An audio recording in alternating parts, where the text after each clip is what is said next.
Pamoja na mambo mengine, jeshi la polisi kupitia kwa msemaji wake wa jeshi hilo makao makuu ya polisi Dodoma limetoa taarifa kwa umma likisema kwamba jeshi la polisi linachunguza tuhuma za kuhusika askari katika kupotea kwa Mdude Nyagali. Inasema jeshi la polisi linafuatilia kwa karibu tuhuma zilizotolewa na mwananchi mmoja ambaye jina lake linaendelea kufuatiliwa, akiwatuhumu askari wawili kupitia mtandao ya kijamii kuwa walimfuata kumtaka afanye nao kazi ya kijasusi pamoja na kumwahidi kumpatia fedha.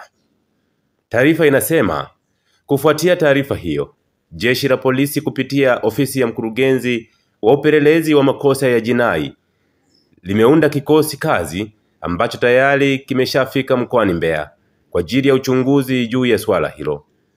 Inasema wakati uchunguzi juu ya swala hilo ukiendelea, jeshi la polisi linatoa rai kwa wananchi ama kwa wananchi yeyote mwenye taarifa zitakazosaidia kubaini ukweli juu ya swala hili atoe ushirikiano kwa kutoa taarifa hizo kwa jeshi la polisi. Taarifa hii imetolewa tarehe 4 mwezi wa 5 mwaka 2025. Katika ukurasa wake Boniface Anyisire Mwabukusi ambako pia ameweka taarifa hii.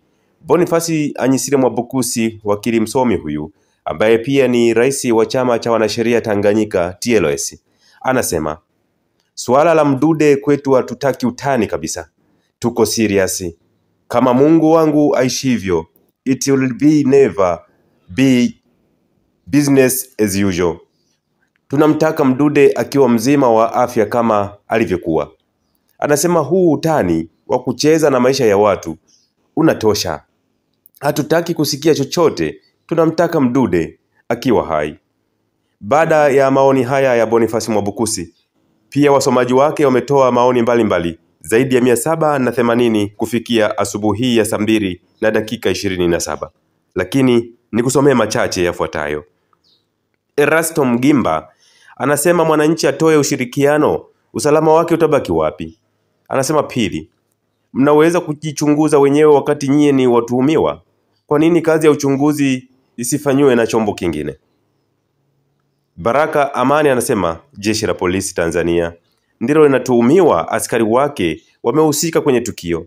Wametajwa kwa majina, mke wa Mdude Nyagali ameeleza waliomchukua ni polisi. Hivi polisi mnajifanya hamna masikio? Mmejitoa ufahamu? Salumu Ali anasema inachekesha ila sio kufurahisha. Kumbe inawezekana kutafuta kofia kichwani ukiwa umeshika mkononi.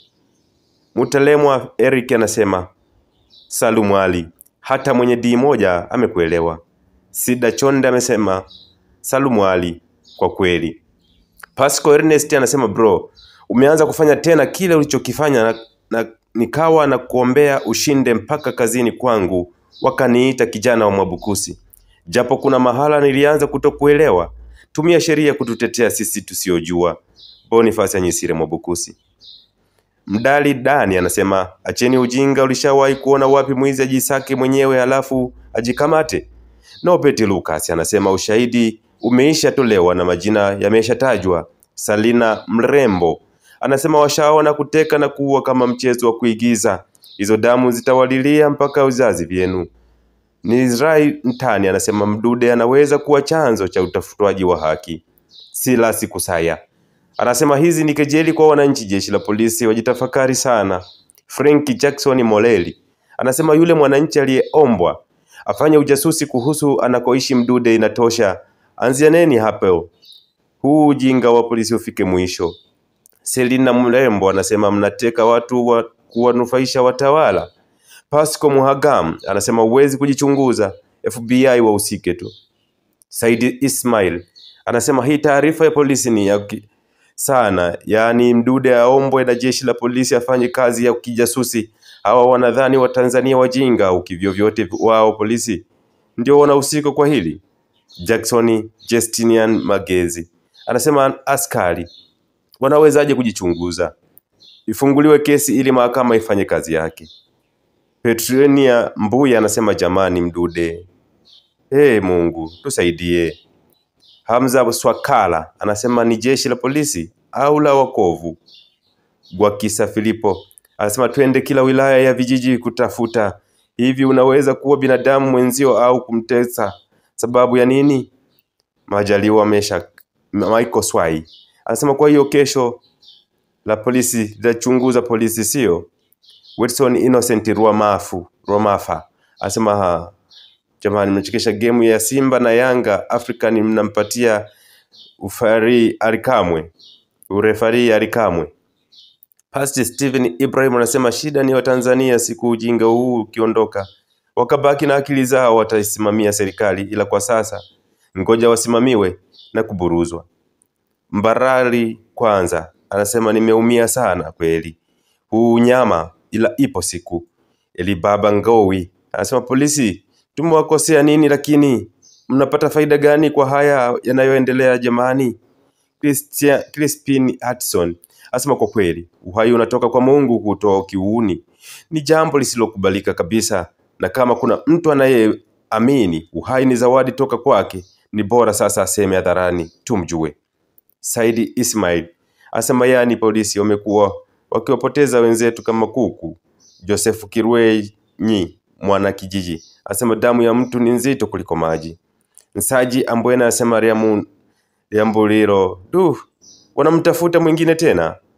Meki Kibasi anasema taarifa mbona muipata, mnataka taarifa gani tena?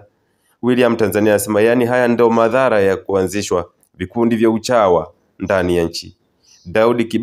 Daudi Kiba anasema inauma sana kuona binadamu mwenzetu amefanyiwa ukatili kama huu.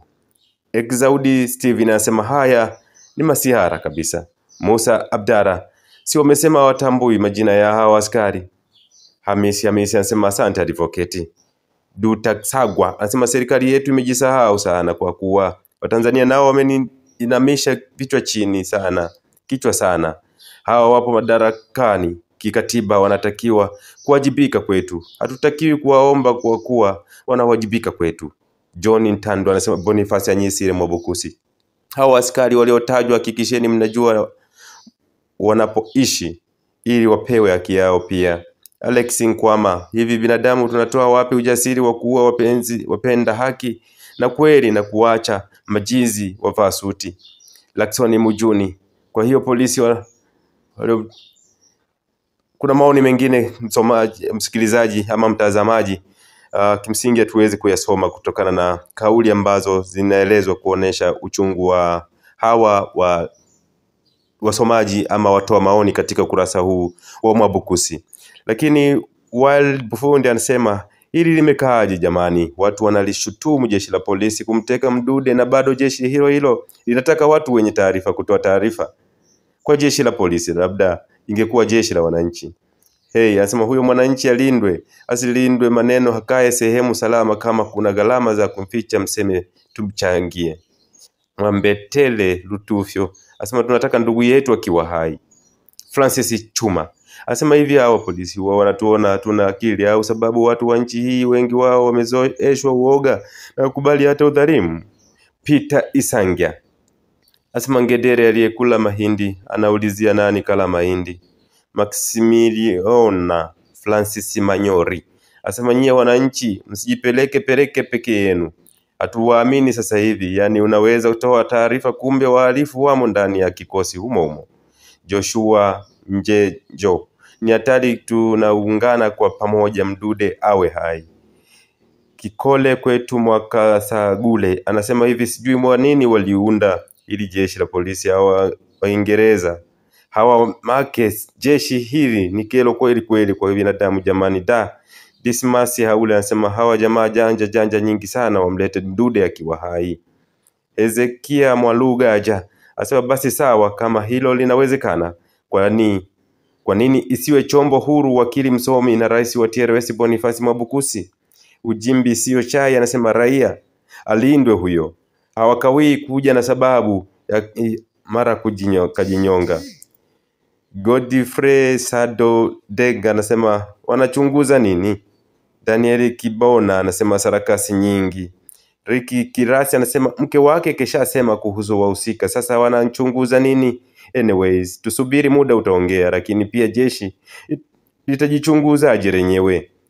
Mwenyekiti wanawake na mabadiliko anasema Boniface Anyisire Mwabukusi, mheshimiwa, swala la uchunguzi sawa, ila kama wanashaurika, mshauri waziri polisi wakae kando, waingie nao kama wajumbe. Kama RCO atateua wajumbe wawili, maana wana uzoefu wa uchunguzi. Mwenyekiti wa kamati kiongozi mwadilifu kama Shehe Kishiki ana hofu ya pepo kesho. Kama kamati iwe na mashehe wakubwa kama Shehe Ponda, maaskofu wakubwa kina Bishop Bagonza, wachungaji wa Sabato na au RC mmoja, TRS katibu mkuu Chadema, ofisa mkubwa toka jeshi la wananchi, na raia mwema heshima asiye na jina kubwa ambaye hajihusishi na siasa kabisa Mbeya wapo. Na kama waliotajwa kumshawishi yule ndugu, maana hata Mdude aliposti hizi taarifa, waliojiita polisi na dereva, basi picha zao zibandikwe, picha kubwa zibandikwe Mbeya eneo kubwa. Atajitokeza anayewajua aje awaeleze kamati, then yes, jeshi litajisafisha. Lakini tumuombe Mungu, tuamini watashikwa ukweli. Usimdhuru mtu, jiulize, ukimdhuru kisha nawe ukifa na waona watalelewa. Jiulize, unamdhuru mtoto wa mtu, uchungu wa kufiwa na mtoto unauma kuliko wote. Waangalie watoto wako, mtu akiwaua utaimiri? Acheni bwana, mtu mwalifu sukuma mahakamani. Engineer Ipiana Mwimbe anasema bora nikutane na panya rodi nitakuwa salama. Musa Enoki Mwakitwange anasema kwa mara nyingine wakumbuke siku waliomtoa Sugu bungeni na kuomba katulize fujo Mbeya. Lutwa Akio anasema hili swala la Mdude litatupeleka kubaya. Raymond Changenda anasema tutakapoacha na sisi mzaha nao wataacha mizaha. Maoni ni mengi mtazamaji katika ukurasa huu wa Boniface Mwabukusi kutokana na swala ambalo limetolewa na jeshi la polisi kwamba limeunda kikosi ambacho tayari kimeshafika Mbeya kwa ajili ya kuchunguza swala la Mdude, hasa askari ambao wametajwa kwamba huenda wamehusika na jambo hili. Huku Boniface Mwabukusi akisema swala la Mdude kwetu hatutaki utani kabisa, tuko serious. Kama Mungu wangu aishi hivyo, it will never be business as usual. Tunamtaka Mdude akiwa mzima wa afya kama alivyokuwa. Utani wa kucheza na maisha ya watu unatosha.